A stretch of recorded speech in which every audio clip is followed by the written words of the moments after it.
Have you ever walked into a room and felt the air shift before you even said a word? There's a silence that follows, eyes that flicker towards you with something like awe or suspicion. People glance at you, then quickly look away, as if they've seen something they weren't ready to see. You don't speak loudly, you don't command attention, and yet, you disrupt.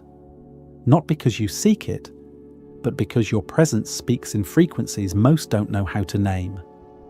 You carry a quiet intensity, a depth that unsettles the surface-level calm. Some admire it, others project onto it. Either way, you are felt deeply.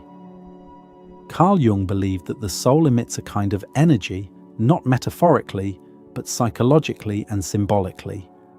A frequency shaped by your inner alignment. And when that frequency rises, when your consciousness deepens and your shadow integrates, your energy becomes refined, almost otherworldly. It begins to disturb anything not in resonance with it. This video isn't about ego, arrogance, or superiority. It's about the transformation that happens when your energy ascends, when the fragments of your psyche begin weaving themselves into something whole. You don't walk into a room the same way anymore. You enter as someone who has touched their inner fire, and others feel the heat. If you've ever felt subtly feared, misunderstood, or pushed to the outside without knowing why, this may not be rejection, it may be recognition. It may be that you're no longer hiding your soul. Let's explore the deeper reasons and the signs that your energy has risen to a level most cannot explain. In Jungian psychology, energy is not some abstract or New Age concept. Jung used the term libido to describe psychic energy, not simply sexual, but the life force of the soul. It flows through dreams, symbols, instincts, desires, and imagination. As you begin to integrate your unconscious, the hidden parts of yourself you once disowned, your energy doesn't just change, it intensifies. It begins to harmonize. And in that harmony, you emit a frequency that reveals truth. The more you individuate, the more your essence emerges from behind the masks. You stop performing. You no longer adapt yourself to be palatable. There's a calmness in your presence, not passive, but anchored. And that calmness disturbs those who are still ruled by the storm. Wholeness always disturbs fragmentation.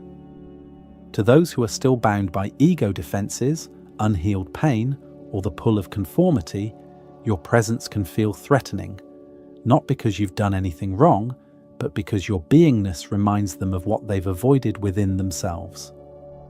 Jung wrote, "Individuation means becoming an individual, and insofar as individuality embraces our innermost, last, and incomparable uniqueness, it also implies becoming one's own self." That journey doesn't just shift your identity, it shifts your frequency. And when that happens, your energy stops blending in. It begins to vibrate with a clarity that cannot be denied. It becomes both magnetic and disruptive. Let's explore 4 signs that this is happening, and why your energy, though rare, may be deeply uncomfortable for others to encounter. Sign number 1, you mirror. What others avoid, you. Walk into a room and something shifts. Not because you speak loudly or demand attention, but because your presence holds a mirror. Without realizing it, you reflect what others have spent years trying not to see. A quiet honesty lingers in your aura, and it unsettles people. Carl Jung believed that what remains unconscious will be projected outward, onto people, onto experiences, onto scapegoats. When you've done the work to integrate your own shadow, your energy becomes less about performance and more about presence. And presence, when purified of pretense, is potent. You are no longer hiding behind masks, and that in itself is a radical act in a world addicted to illusions. Your groundedness in your own truth becomes a silent pressure against the walls others have built around their secrets. You mirror back to them the very parts they've disowned, the sadness beneath their sarcasm, the fear beneath their pride, the emptiness behind their endless busyness. This doesn't mean you're trying to disrupt, but disruption happens when the unconscious is stirred. Your calm in the face of conflict exposes chaos. Your refusal to gossip unnerves those who thrive on it. Your stillness makes others restless, not because you're doing anything wrong, but because you remind them of what they haven't yet resolved. To some, you will be a comfort. To others, a confrontation. But both are valid. Jung said the journey of individuation, becoming your true self, will alienate you from the collective persona. Not everyone will understand your light, especially those still at war with their own darkness. But your role isn't to make others comfortable. It's to embody truth. And truth doesn't beg for approval. So if you find people subtly withdrawing, projecting, or bristling in your presence, don't shrink yourself to fit back into their comfort zone. You are not repelling, you are revealing. You are reflecting their inner conflict, and that is sacred work. Sign number 2. Your presence disrupts false hierarchies. You've just begun to understand that your role isn't to comfort others' illusions, but to embody truth. And now, another layer reveals itself. In a world where power often wears costumes and status is confused with worth, your quiet presence begins to unsettle the performance. You walk into a space, not seeking control, not grasping for praise, simply being. And in doing so, you dismantle the invisible scaffolding many people are standing on. Carl Jung taught that the self, the truest part of us, does not conform to roles, titles, or inflated identities. It does not play the game. As you individuate, your energy pulls away from the ego's desperate need to be admired and begins to rest in something deeper, inner worth. And those who are still feeding on external validation can feel it. They don't always understand what it is, but they feel it. In rooms where others subtly compete for dominance, raise their voices to be seen, or boast to feel safe, your refusal to participate doesn't just make you mysterious, it makes you dangerous, because your presence unmasks the theatre. Without saying a word, you reveal how much of it is hollow. Your energy becomes a kind of silent rebellion. You don't climb ladders, you walk right past them. And those who need the hierarchy to feel valuable may see you as a threat. They may dismiss you, side-eye you, exclude you in subtle ways. Not because you've done anything wrong, but because your power does not need applause. And that is deeply unsettling to those who rely on being seen to feel real. This is spiritual sovereignty. You are no longer performing. You are no longer trying to be impressive. You simply are. And that being carries a weight that disrupts entire systems built on insecurity. You've stopped buying into the illusion that louder means stronger, that titles mean truth, that dominance means depth. And in doing so, you challenge the very structure of power that so many depend on. So if you've ever felt resistance from those in charge, not overt, but coldness, subtle dismissal, a shift in tone, it's not because you lack presence. It's because your presence doesn't bow. It's because your power doesn't need to prove itself. Sign number 3, you trigger without trying. You moved through the room without agenda, just being yourself. But suddenly, someone's tone shifts. Their eyes harden, their words cut, and you wonder, what did I do?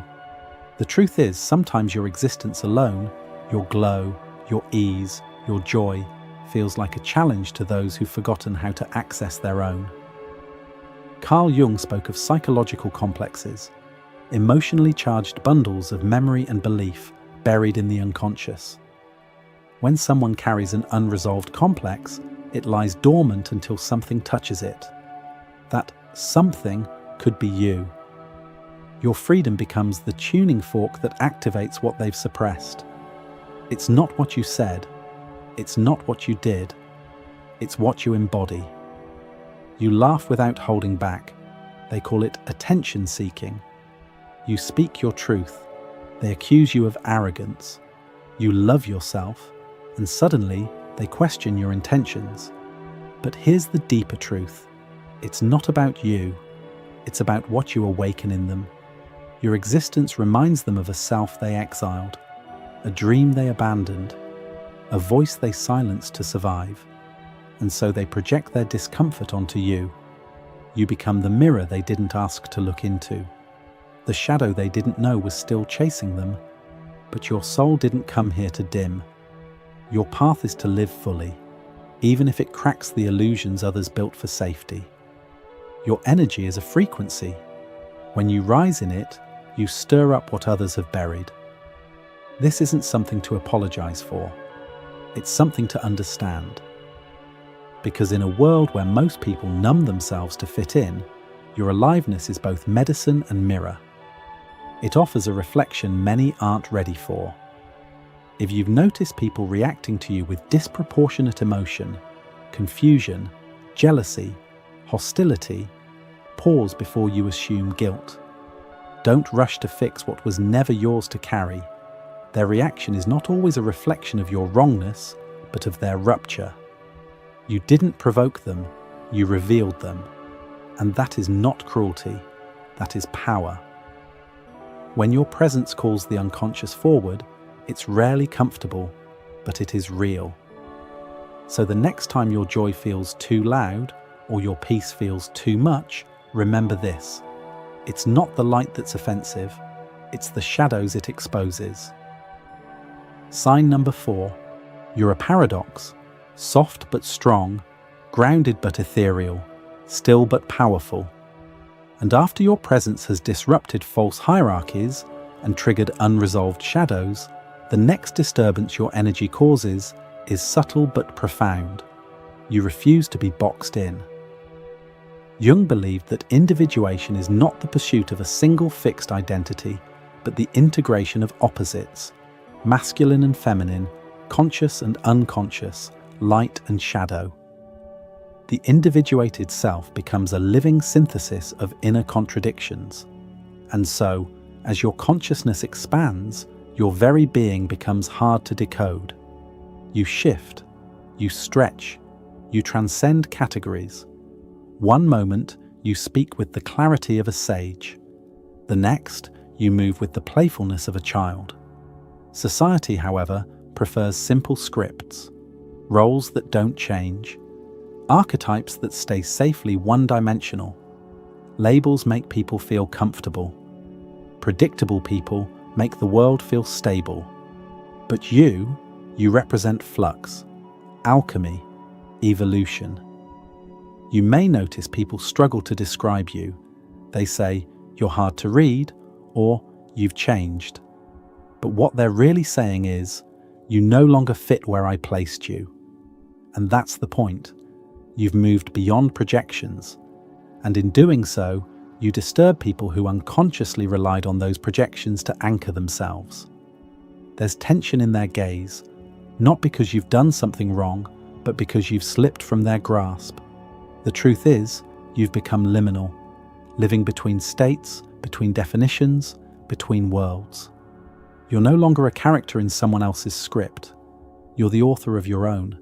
This is not confusion. It's coherence on a higher level. You are becoming whole. A person who integrates many selves, yet remains rooted in one soul. If you've been told you're inconsistent, too complex or hard to define, don't shrink. Your energy was never meant to be flat. Let others be confused. You are not a puzzle to be solved. You are a force to be felt. And perhaps that's exactly why you've been misunderstood. Not because you're unclear, but because you're multidimensional.